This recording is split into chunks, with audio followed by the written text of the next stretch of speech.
Hi everyone, in this video I'll walk you through how to turn off the Steam Client Webhelper, explain what it does, and show you a couple of methods to manage it.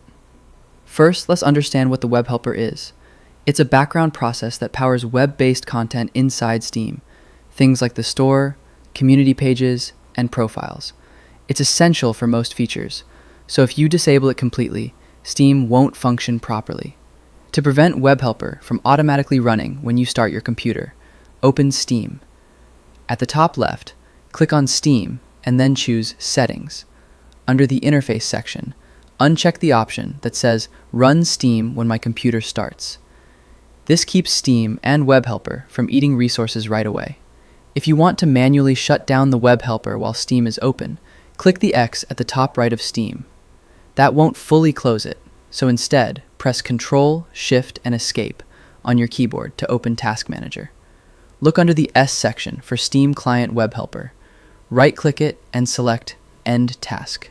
You may need to repeat this for multiple Steam-related processes.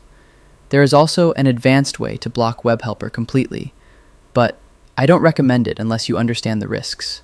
You can find the file named steamwebhelper.exe under Steam, then bin, then cf, and the cf.win7x64 folder. If you change the file's security settings and deny permission for your user and system, Steam will launch with Webhelper disabled. But keep in mind, this breaks most features, and you'll only be able to launch a few recent games from the tray or directly from folders. Remember, Steam is designed to use the Webhelper, so disabling it fully will cause constant issues. Most users are better off just managing startup settings and using Task Manager when needed. And that's how you can turn off or manage the Steam Client Webhelper.